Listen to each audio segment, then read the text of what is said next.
Hey, thank you so much for tuning in to Instrumental Intel. I am your host, music producer Achickwitbeatz, and I'm glad that you've joined me. Today's episode has music industry news, instrumentals by me for your inspiration, and later I'll be joined by my special guest, Zillo. We're going to talk about anime as a musical blueprint and creating outside the industry box and so much more. So I'm very excited to be bringing this episode to you. Before I go ahead and drop that first beat, I gotta give a shout out to my home station, Grander Radio out of Grand Rapids, Michigan. And with that, let's go.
Hey, I'm back with the Music Biz Brief. First up, Spotify shares fell over 11%, their worst single-day drop in 2 years after the company missed revenue targets and issued weak guidance for the next quarter.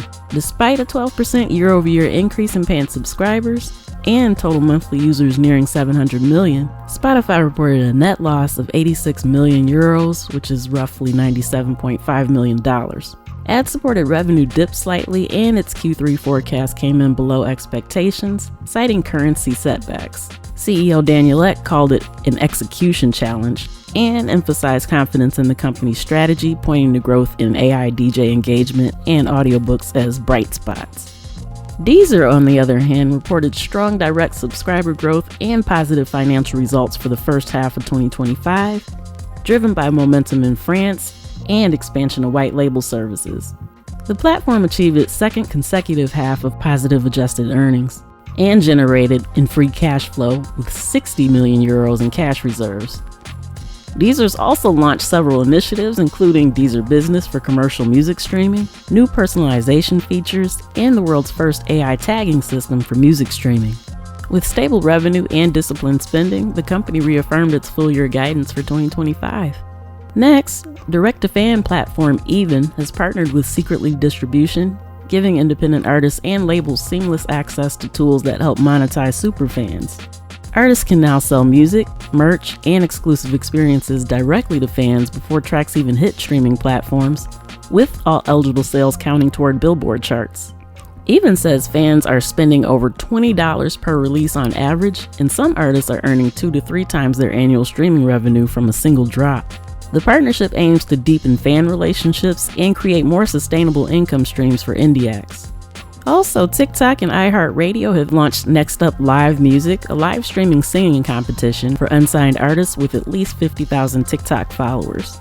Running through September, the contest offers rising talent a shot at wider exposure, with finalists performing live at the iHeartRadio Theater in Burbank. Artists advance through a mix of fan engagement and judges' scores.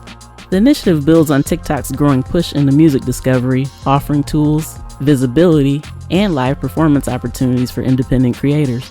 Auditions are open now through August 11th. TikTok has also added YouTube Music to its growing list of platforms where users can save songs they hear in videos. The Add Song button now lets fans instantly add tracks to a YouTube Music playlist, alongside existing options like Spotify, Apple Music, and Amazon Music. TikTok says the feature is driving billions of streams across platforms, making it a powerful tool for music discovery and exposure for artists worldwide. Speaking of artists worldwide, Germany's recorded music market slowed down significantly in the first half of 2025, growing just 1.4% year over year, a big drop from 7.6% during the same period last year. Adjusted for inflation, sales likely declined slightly. Digital music rose 3.9%, but physical sales, especially CDs, took a hit. Still, Germany's music trade group sees growth potential ahead, especially with the EU's new AI regulations beginning in August, which could shape how music is used and licensed in AI training. Meanwhile, Italy's live music sector hit a record 989 million euros, about $1.02 billion, in 2024, with concert numbers and overall attendance both up. But attendance and spending at large-scale events decline, showing a potential fatigue with bigger shows. Notably though, concerts are becoming more geographically diverse, expanded beyond the country's northern hubs. Next, a growing coalition led by the nonprofit Free Our Art is pushing federal and state legislation to stop rap lyrics from being used as evidence in court. The proposed Restoring Artistic Protection (RAP) Act, reintroduced in Congress, aims to limit the use of creative expression in federal cases. Similar bipartisan bills are in motion in states like New York, Missouri, and Georgia, with laws already passed in California and Louisiana. Advocates argue that rap is being unfairly targeted, with over 800 known cases where lyrics were used against defendants. Backed by industry groups like the Recording Academy and the RIAA, the movement calls for equal protection and artistic freedom. The FTC is cracking down on ticket scalpers, seeking tens of millions in penalties from resellers like Key Investment Group for allegedly violating the Bots Act. The agency says KIG used hundreds of fake accounts and tech tricks to bypass ticket limits and resell passes on platforms like StubHub and SeatGeek. While KIG argues it didn't use bots, critics say the tactics still exploit fans. The case could set a major precedent and increase pressure on platforms like Ticketmaster to curb shady resale practices. Next, a Reddit user claims they're earning over $5,000 a month from AI-generated music, all without singing, producing, or signing with a label. Using ChatGPT for lyrics, Suno for tracks, and platforms like DistroKid to distribute, they pair their songs with viral clips on faceless YouTube Shorts and Reels channels, boosted by cheap Facebook ads. While critics question the creativity and ethics, the Redditor says it's just a matter of scale and persistence, not going viral, but posting consistently. And yikes if that person is telling the truth. Also, Netflix's K-pop Demon Hunters is now driving virtual music acts up the charts. The animated film features fictional K-pop groups, and I do not know how to pronounce this, but HUNTR/X and Saja Boys, whose tracks are dominating Spotify's US Top 50, including the number 1 and the number 2 spots. In total, 7 songs from the movie have landed in the top 25 with millions of streams. While the voices behind the characters are real artists, the rise of virtual acts and their chart-topping success kinda adds to the growing conversation around non-human performers and their impact on the music industry. If you have thoughts on that, feel free to hit me up on social media and share them. Also, Stability AI says it's developing a licensing marketplace that would let creators opt in and get paid when their work is used to train AI models. The company's new CEO recently hinted at the project while discussing compensation and consent in generative AI. The announcement follows the departure of its former audio VP over initial tensions around the company's stance on fair use in training data. It sounds like there's a deep backstory there, but that'll be for another time. Up next, former Spotify exec Jeremy Elric, I believe it's pronounced, has launched Alta Music Group, a new full-service music company based in Los Angeles, with K-pop star Jennie as its first major signing. The company spans recorded music, publishing, and artist management, and is distributed through The Orchard. Alta also partnered with soul-based label The Black Label and signed additional acts including Cat Matthews, Whatmore, and Body Blue. Backed by a leadership team with experience at Interscope, Universal, and STEM, Alta says it's focused on long-term global success for artists. Also, Primary Wave and the Bob Marley Estate have launched Hope Road, a new immersive show in Las Vegas that combines Marley's music with a high-tech, non-traditional theater experience. With up to 9 shows per day and ticket prices ranging $69 to $99, the production could generate over $30 million annually before even including merch. It's a major move in the growing trend of leveraging artists' name, image, and likeness rights, or NILs for short, to create fan experiences beyond streaming. If successful, Hope Road could be a model for monetizing legacy catalogs as the music industry evolves. And you may have heard by now, but Beyonce's company Parkwood Entertainment is facing a copyright lawsuit over the intro to Alien Superstar, a track from her 2022 Renaissance album. Indie label Soundmen on Wax claims Beyonce licensed the sample Moonraker from house artist Foremost Poets, but that he didn't actually own the rights. The label says it purchased full rights to the track in 1998 and was never approached for clearance. The suit seeks royalties and alleges both copyright infringement and breach of contract. But it's important to note that Beyonce herself was not named in the case. And finally, a new interactive music TV channel called Roxy, and that's capital ROX, small I, is launched in 31 US markets through Sinclair, offering free access to 100 million licensed tracks from major labels and Merlin. Built for next-gen TV-enabled sets, the service mimics TikTok-style browsing. No apps or subscriptions needed. Backed by YouTube's Adam Clayton and powered by Fast Stream Interactive, Roxy blends music videos with AI-driven playlists and curated channels. Pearl TV will support the rollout in non-Sinclair markets, aiming to make music viewing more personalized, accessible, and TV native for households across the country. Alright, that's a wrap for the Music Biz Brief. I'm going to take a quick pause for the cause, and then I'll be back with my special guest, Zillo, right after this. Keep it locked.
Hey, I'm Achickwitbeatz, multi-genre music producer and strategist to indie artists and labels. Visit Achickwitbeatz.com for resources for artists and instrumentals in various genres available for songs, vlogs, blogs, podcasts, themes, TV, film, commercials, and more. Once again, that's Achickwitbeatz.com. That's ACHICKWITBEATZ.com. Let's make something happen.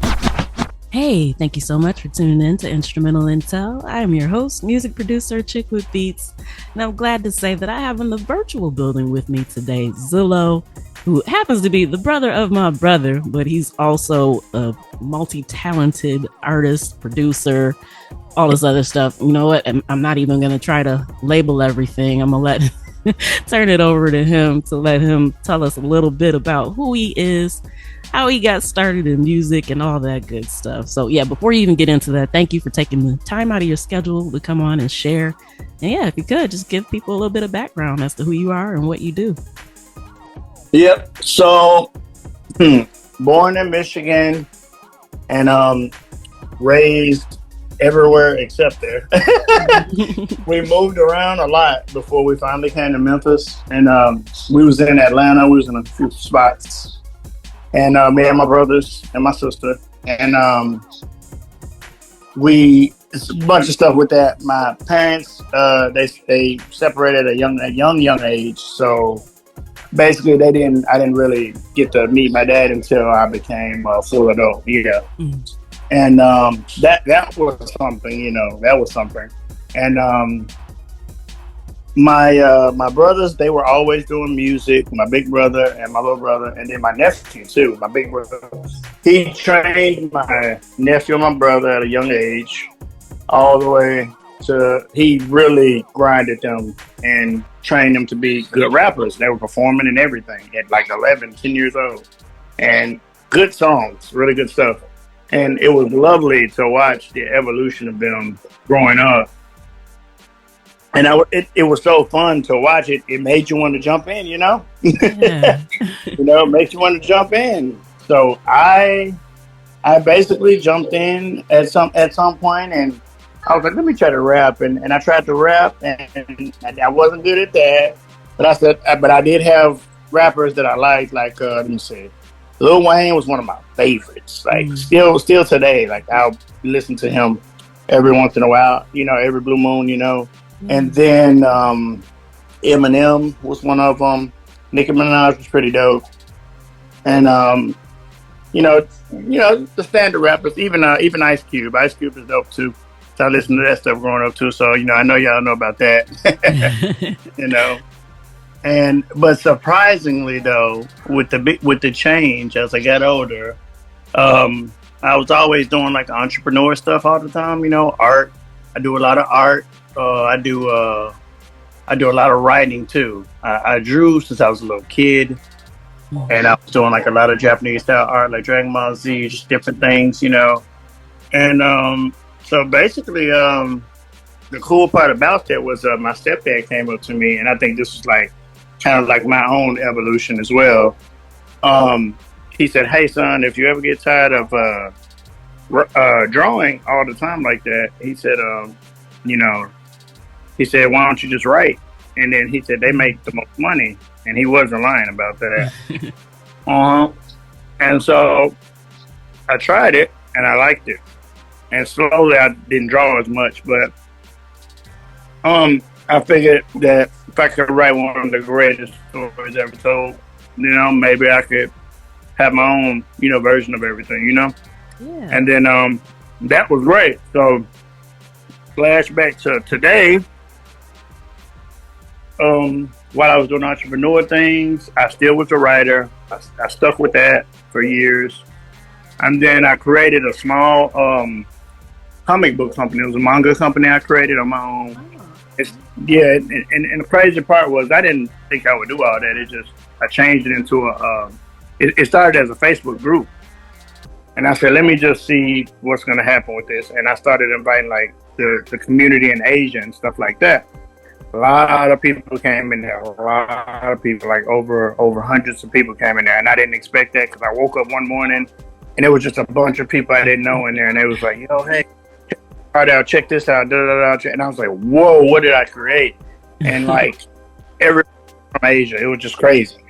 And I was like, okay, why don't I try to like outsource some people, you know, work with some of them and do some stuff. And I did some projects and did a lot of comics, and wrote a lot basically.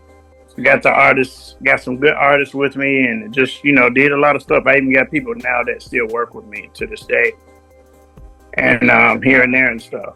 And so basically, and with the writing, I kept going with the comics and stuff, and I still do that today as well. I actually have some projects coming up in some months. I was watching some Japanese music and stuff. They were singing and everything. Mm-hmm.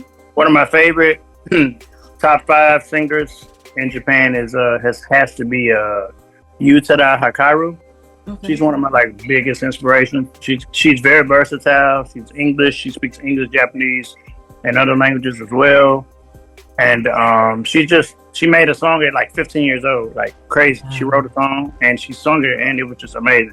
And she just redid that song recently this year as a grown up, and it was like, wow, to hear it, like the change. It was great. And I said, you know what? I should try to make beats again, and I should like totally try to write a Japanese song. So I worked really hard. I wrote a lot, and I wrote it just like poetry and stuff. And then I found me a really dope beat maker, and all I did was literally, I was like, yo, I want the boom bam bop and piano stuff and guitar riffs and this and that. The way I explained it was so funny, like everybody would laugh at me to this day. It was so funny. Understood it though. And then when he made it, he had to revise it maybe once or twice, but he got it right though. And then the song was beautiful. And then I found a singer from Japan, straight from Japan, both of these people. And I was like, yo, I need a singer, female singer. And I said, and I said, everybody else is kind of high right now. I'm just kind of, and I was like, I got you. So she did it, and took about 2 takes, and she got it right. And the song was amazing. And I let my brother hear it, and he was like, dude, I thought this was an anime song. I said, no, this is my stuff. And he was like, dude, that's crazy. I said, I know. So after that response from different people and stuff, everybody was liking it. I said, obviously, I should keep doing this, So I continued to do that. I still work with my singer and everything. I still work with her. I have not rapped or anything in Japanese yet because of translation stuff with my translator, but once I get done with that, I will be trying to rap in Japanese, definitely. I might actually surprise everybody with a track and, see what they think and everything. It'd be nice, Yeah. And I'm going to work with a bunch of, as many people as I can. But now the goal, this is going to sound crazy for everybody. This is so different. Once I got that stuff out for my first song, I decided to make a record label. And that's crazy. I know my family, they don't even know this yet, but like they're gonna be tripping. But I actually decided to make a record label for my Japanese songs and things like that.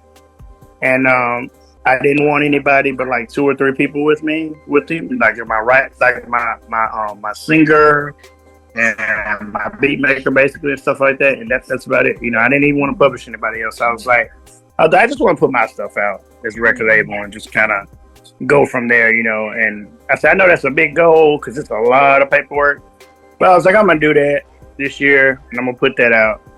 So I began, diving into music, diving into stuff people don't like, paperwork, copyrights, music law. Yeah. Then I found this really cool lawyer on YouTube, and she actually owns her law firm and she owns her band as well, her rock band. So I kept hitting her up, and I actually joined her stream yesterday. And she was like talking to me and stuff, giving me a lot of info, and for free. Didn't even charge me anything, Oh, wow. Mm-hmm. And I was like, I said, I know who to call when I need like help with like music stuff. So I said, I'm gonna just call you because you got like everything. Like she covers everything. She covers the rappers and stuff today when they have lawsuits. Like I think Tyler, the Creator, I think he has a lawsuit thing going on with somebody, and he was talking about a little bit of that, and you know, and everything. It was just crazy, you know. And I was just like, you know, I asked her about my record label. I said, look, I'm kind of by myself doing my record label and blah blah blah.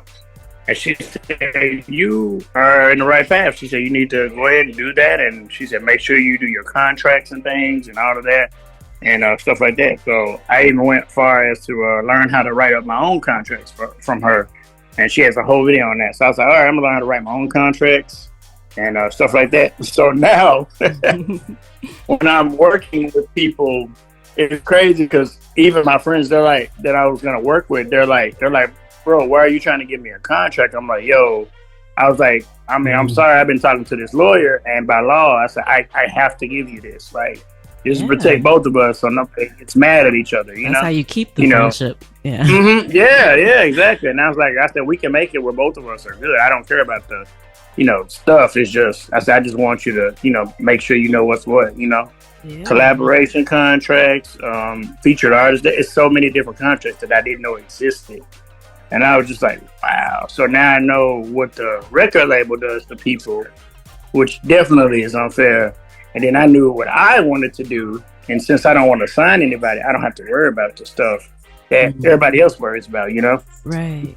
And yeah, I know, right? And so I was like, okay. I was like, since I'm not signing anybody, I'm good. I'm just featuring people a lot. And that's cool. That's easy to do. Right. And so downloaded some collaboration contracts and stuff, and I'm editing them and everything, and then I'm also writing my own, and you know, just getting ready to, you know, get some people on and see what happens and stuff, and hopefully my EP, when I'm making an EP as well, and hopefully it's going to be really, really good, I'm hoping, and I'm going to be putting it out, but first things first, I have to, you know, get paperwork in order. Yeah. Because and then also I've decided, because I'm kind of business savvy now than I was before, I'm going to be teaching people about some of this stuff, like kind of like what the lawyer did for me. I'm going to give people information for free. I'm not going to charge them anything. I'm not going to say, oh, join my master class and you can get this and this. And I get that that's a thing, but I feel like our people, for lack of knowledge, you know, I feel like not that many people giving out free stuff like that, you know? Yeah. And I mean, if you think about it, like how many biopics do we need to see where they done sign these horrible contracts and then deal with the fallout later? I mean, this has been a story that's been going on forever. That's right. And it's still happening because people still aren't aware. And when you were talking about like telling your friends about the contracts, made me think of a quote from Ghostface. It was on one of the Wu-Tang documentaries, but he was like, if you do homeboy business, you get stuck with the homeboy outcome. So, and I'm like, you know what? There's no better way to put it. Like, you really do have to kind of get it together. And it's a lot that people don't know and don't understand. So with that education, it keeps those situations from being less awkward. You know what I mean? Like, hey, you know, this is to protect both of us. This is so we stay friends. This is so we, you know, make sure we get all the points and stuff we're supposed to get. So yeah, I commend you on that. Because a lot of people learn and they hoard the information. They don't share it.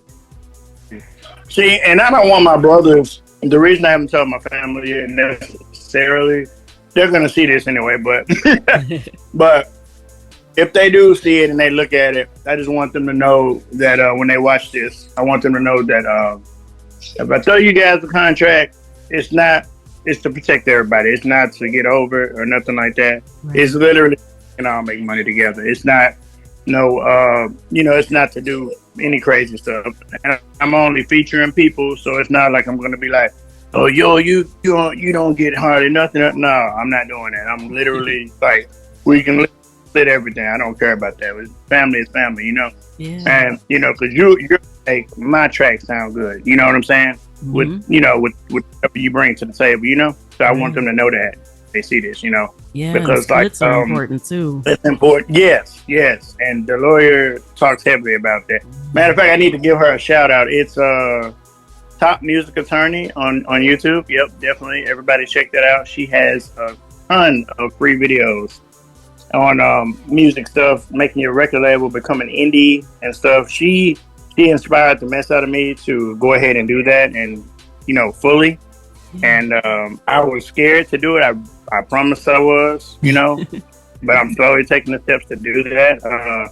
I was so afraid. Like I was like, man, like I wouldn't even like I didn't even put music out. I didn't like share it with people. Like not too many people heard my stuff, but I've let a few people hear it. But after I learned, about music and why not to do, because she does this sell before you stream thing where you kind of show off your music a little bit, little snippets and stuff, to where your music don't get taken. She makes sure that she has this way of doing it where your music doesn't get stolen. You keep your music, it's safe with you, things like that. And I followed that, that path that she has, because it's very simple, it's direct, it's not too crazy, and it's like you're giving your people, your fans, direct sales. That no iTunes and stuff and all that. I don't want to use that stuff. It's crazy, right? But I decided to not do it. It's not crazy at all. Especially nowadays, I think people are getting really frustrated with the payment system. And recently, I've had some executives from some music companies who are actually stepping in to try to, fix that situation so that way artists still get equity. So to think, you work so hard on your music, you put it out, and then these streaming companies are the middleman, stealing all that data that you don't get to have. You don't get to know who your fans are. And that's right. Every year, people complain all year long, but as soon as those Spotify stats drop, what do you see? Artists bragging on it, but you don't know who any of those people are.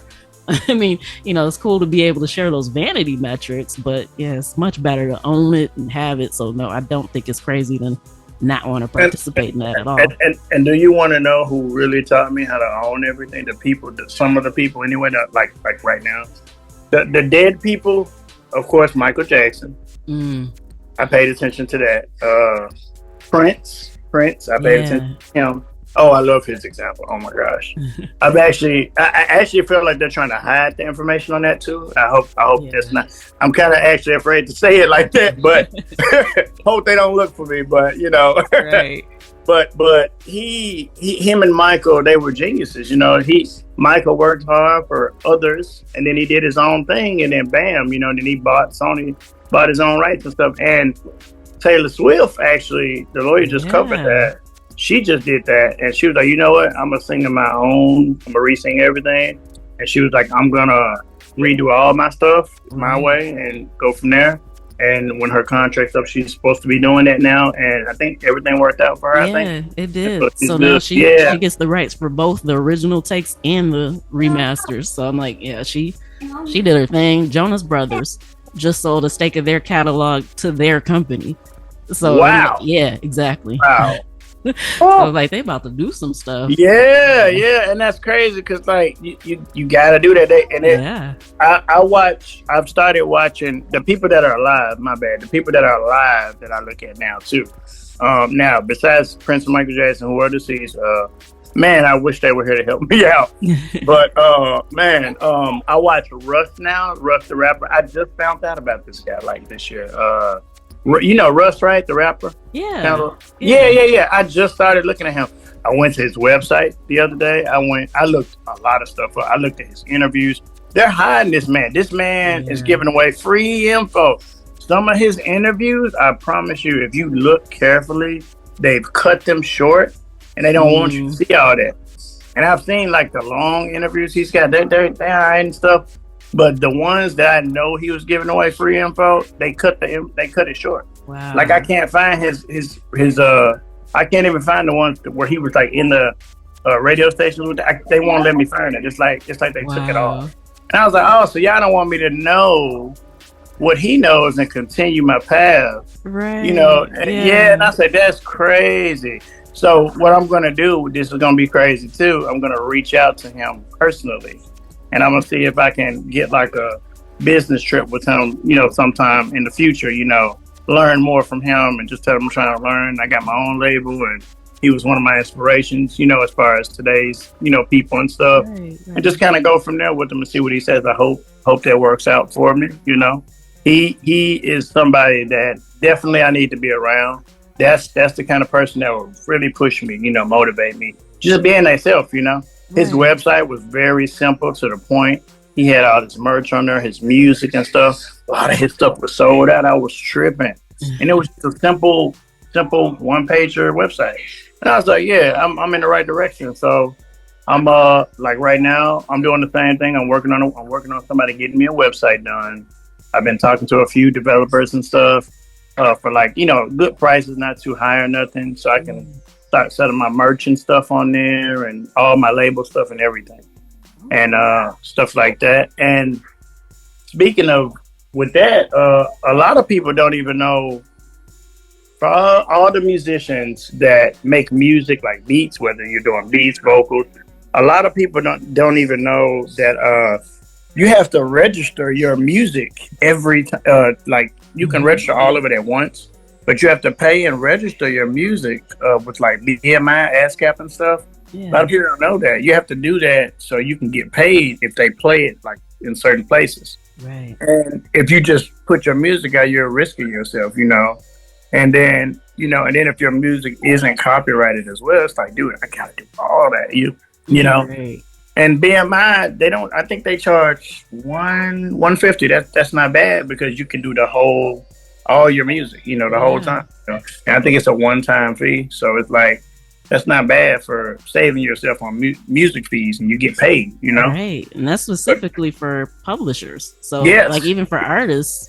You can go ahead and do it. I mean, yep. I decided to keep my publishing and keep my masters, and the publishing part was easy to keep.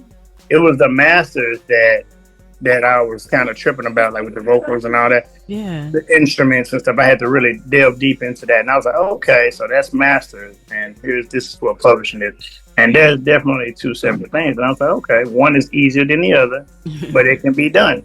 It can be done. Yeah. So yeah, you shared so much information, and I can't believe how quickly this time has gone by. I know we only got a few minutes left, but before we actually hit that time limit, I'd like to know if you could maybe your top 5 anime shows that have actually like where you love the music that kind of drew you into what you're doing. Oh wow! I know. Yeah. Okay. So definitely. So specifically music. Yeah. I know it's a lot. Yeah. Exactly that. So all right. A lot of people gonna probably watch this after I say this. There's one anime called Hell's Paradise, and everybody needs to just watch the intro. They ain't even gotta watch the show. It's amazing and it's great. And the intro's got a good rock jam to it. That's also one of my inspirations for writing too. And I was like, yo, I need something like that. It's jamming. And then another one would be, I want to say, Inuyasha. Inuyasha has several tracks on there from back in the day, though. And I'm talking about the original group. Do Is Infinity is the group. And they are amazing. People need to listen to them. I don't think they sing anymore, but people still listen to their music today. And that was like, I know, over 10 years ago or so. And the Hell's Paradise, I think the artist is Sheena Ringo. She's really good. She's an old singer, and she's still doing it today, and she's doing her thing. Props to her for inspiring people like me. If it wasn't for people like that, I probably wouldn't be here today. Wow. And let me see. One of the songs. Oh, Kingdom Hearts, the video game. Again, Utada Hikaru. Yeah, that intro to the game. Not even trying to play the game. It's amazing. Like that stuff right there, that shows her skill. I know that's not an anime, but it counts. I'll count. I'll allow it. Yeah. and then let me see, two more. There's another one. I'm trying to think of the name right quick. Trying to think about that. Even Yu-Gi-Oh, the old school Yu-Gi-Oh. Yeah. It has a dope vibe to it. It has like an Egyptian vibe to it though, with the music. But the old Yu-Gi-Oh, but it's like really good though. It's nice, and like even though it don't have a lot of vocals in it necessarily, the music itself is really nice, and it's like the blend of it. I was just like tripping. I said, man, these guys like took their time on this beat, and they killed it, So I was like, that is dope. So then on the last one, I would have to say, Oh, what is that girl's name? She sings this song. Oh, yes. Promise Neverland. That's a good. They have an ending theme that's really good. It's Zetsu something. The group is called Koshuni. That's Coshuni. Okay. Check them out. It's a female singer. She is dope. Like the rock songs that they have. Oh man, they're crazy. I actually think they're on tour right now too in Japan. I'm waiting for them to come here so I can like jump in their concert and scream and shout. but they're really good, and she's really dedicated to her craft. Like she did that song for Promise Neverland. Dope, telling you, dope. Gotta definitely like jam that a few times. They're really good though. All right, that's what's up. Yeah, one that kind of tripped me out, and it's not like for the anime itself, but I actually came across it, I think, on maybe TikTok. Yeah. Where the JoJo's Bizarre Adventure, I didn't know that their ending song was Freaking You, and I was like, what am I looking at? Oh, wow. And I was like, I never saw that coming. But right. This goes to say, the cultural exchange between us and Japan is really, really phenomenal. So I think it's dope what you're doing. And before we close out, I want to make sure that everybody knows where they can find you, follow you, and keep up with what you got going on. Definitely. They can find me on Instagram right now, actually, at make sure I got this right. Galaxy Manga _84. Okay. Yep, and that is funny. The name is representing my comic book company, so that's the funny part. And I think it's just funny to me. And then they can reach me on Zillo 84 for my Twitter as well. And Facebook, I have a page called Galaxy Manga. That's for my comics and stuff. I also have an old music page that I created called Zillo, and it's got an anime character on it. It's pretty distinctive because she has like a spider web on her as well. It's really cool. It's some cool stuff. Okay. And it was a created character that I looked at and I created in some AI stuff I was using, but it was dope. But I use that as like my little music symbol thing for right now. But yeah, it's Zillo on Facebook. Zillo, it's a music page. I'm gonna update it definitely, and then Galaxy Manga on Facebook as well. That's my regular page for my art and stuff as well. So support me, appreciate it, everybody. Definitely trying to do something different for the community and stuff, doing stuff for everybody. I definitely, the people that I know you didn't get to ask me, but some of the people that I know that are out there, I don't know if you heard of Coffee Black. Yeah. Shout out to them. That's a good friend of me and my brothers. We've known them since they were young, and good friends of ours, actually. And he don't know it yet, but I'll definitely be trying to hit him up for some tracks. But yeah, definitely, he's going to be shocked at that. But that is definitely going to be a nice collab because his rap is dope. Y'all should definitely hit him up, Coffee Black, on Instagram. Man, his rapping skills, man, it's something else. I'm telling you, he's like one of the few people that I'd be like, yo, I'll work with him, before almost anybody, Wow. He's really good. He's really good. And another artist I want to say that I forgot to mention is that I'm heavily if I had to say with hip hop, is Don Tripp. Don Tripp is one of my favorite rappers. Like, I'd even say more than Lil Wayne, even, He's really good. That man right there, I've been contacting that man recently, like, trying to get a track with that man. It's hard to get him right now because he's on tour. But as soon as he answer, we do some stuff. It's on and popping, right? Right. Don Tripp, because they be asking me though. My friends be like, bro, but you could get like Lil Wayne or something. Or I was like, yeah, maybe, but Don Tripp the truth though. Yeah. He ain't no sellout, so I like that about him. And that's the main thing. So I support what you saying. Like, yeah, he ain't. I would get him before anybody. That's why I'm like, yo. Yeah. So I appreciate that. Thanks for the interview. I loved it. Hope to actually come on again eventually maybe after my EP. Yeah, maybe after that and update people on what I got going. That would be nice, definitely. And what are you seeing timeline wise as far as the EP? Don't worry, I'm not holding you to anything. Oh yeah, I know, right? Yeah, right. So like, okay, so I'm thinking kids about to go to school, so I'm thinking. Let me see. I want to say around my birthday month, October, around my birthday, the 25th. I want to say around then, my whole EP should be definitely done. All right. And That's it's going to be 3 tracks. It's supposed to be 3 tracks, but I might have a special final track. This track that I have is it's going to be. I'm gonna go ahead and say what it is, but I won't spoil the track itself. But I'm gonna say what it's about. The track is about my deceased sister. She's a big sister that I had, and she was deceased. She's deceased now, and she passed away before we could meet. But because of that, it pushed me to do things, be more quicker about certain things in life. And shout out to her. Her name was Ingrid, and the song, one of the special songs, is definitely going to be about her. And the perspective is so dope. I don't even want to say. I just want people to see it. Like when it comes out, I want people to hear that. And I'm actually working on that. And it's going to be so amazing. But taking my time with that, and I hope people understand that don't wait to do things. Go ahead and do it if you can, because if you don't do it, I promise you'll regret it. I regret this to that day that I didn't get to see her before she passed away, and I only got to go to the wake, and I had to travel for that.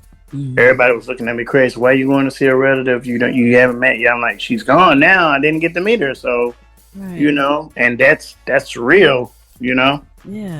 She called me every day. She called me every day. She did, and when that day came that she didn't call, I knew that something was wrong. So.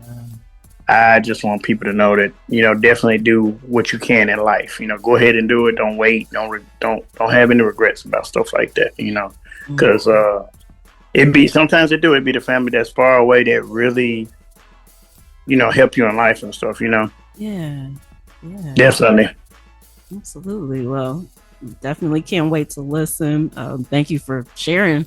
That as well. Yeah, I appreciate that. Yeah, that every time I barely talk about that, but ever since that I decided to do that. I decided to do that because it touches me every time I think about that, because I'm like, man, hey, I missed that. I missed the phone calls and stuff. Yeah.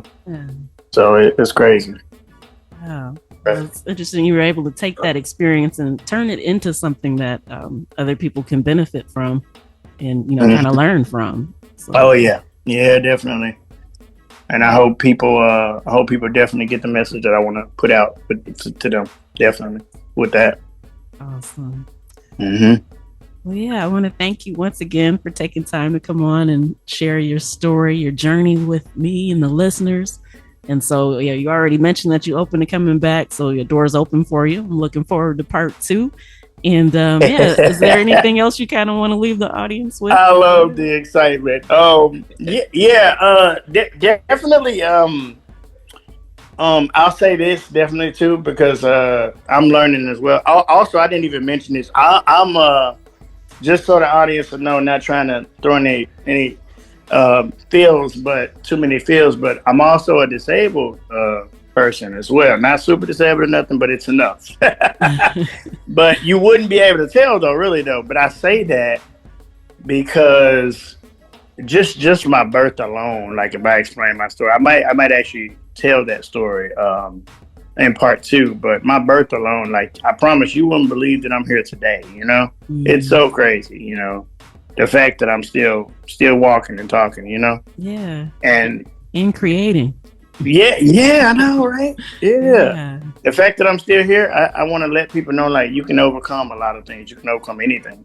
Just, do your thing and believe in yourself, and definitely be open-minded. Don't be one of those people that's like, oh, I only do drawing and stuff. If I hadn't opened my mind, I wouldn't be here today. I wouldn't be here doing this today. I wouldn't be making a song about my family and things like that. I wouldn't be doing that. And definitely keep your minds open, my people, because it's a lot we can learn from anybody, from everyone, and you're never too old to learn something new, and definitely never too it's never too late either, And I be thinking about that, like people spend all the time in college and things like that, and all these years, and I'm like, but if we spent that time educating ourselves, on anything, just anything, Right. something, profound for us, man, we do so much more, and I just,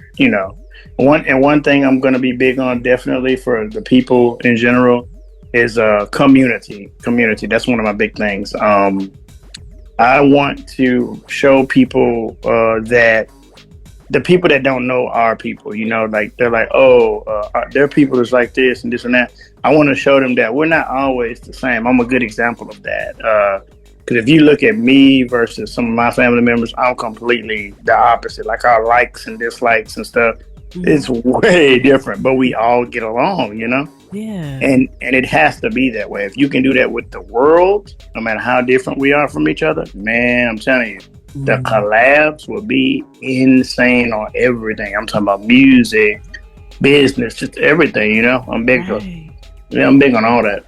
So I say, if you got a buddy you want to hit up today and, do something with, and you got some ideas for your friend or something, business stuff wise or whatever, educate yourself first and then bring something to them, Right. I had to learn and do that. And, when I finally figured out that I wanted to work with, specific people, and specific types of people, that was the best way for me. You might have some people already around you.